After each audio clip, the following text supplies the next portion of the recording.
Саламаттуу окуучулар, маанайыңар жакшыбы? Силерди 23-апрель китеп күнүңөр менен куттуктайм. Балдар, китеп билим булагы демекчи, китеп окуп биз ааламды көрө алабыз. Сөз байлыгыбыз өсөт. Көптү билебиз. Китепти ар дайым сыйлашыбыз керек. Азыр мен силерге Айдагы кыз жомогун айтып берем. Кун коюп уккула.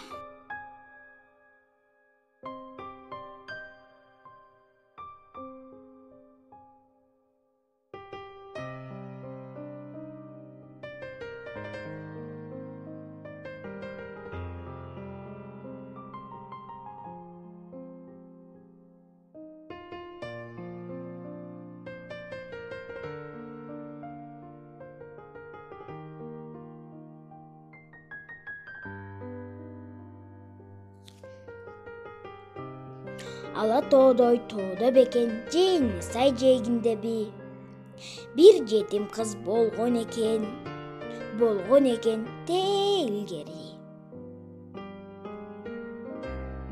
Айта берсе баштан санап, арылбаган арман экен. Акырында баш калкалап, агасына барган экен. Бечара кыз эрин тиштеп, корозу менен кошо турат.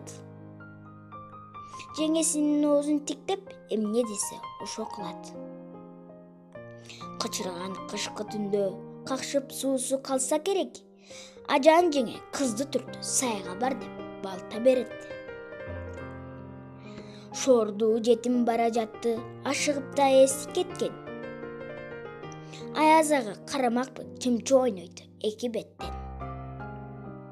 Муз каптаган сайга жетип, жылуу үйдү көксөп турду.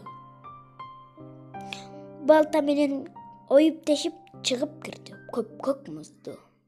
Суу толтуруп чакасына ал кайрадан чуркап келет. Чап жармашып чакасына. Аяз чыркап ырдап келет. Карды кечип бара жатып, капыстан калды. Балта кана кара басып, сай жегине уnuтканды. Кайра барса элге жетпей, жарым жолдо өлмөктөнгүп.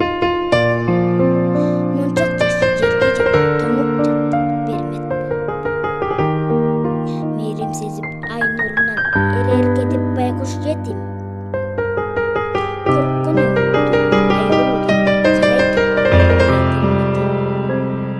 ай ким билет жалган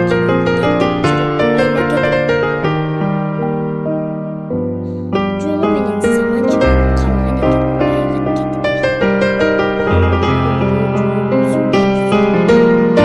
Кыз болуп турган теңчилик жок, жер тумандай бийиктен кыз ыйлайт карап. Сансыз көз жаш төгүп көрчү кандай жылдыз тынбай табат.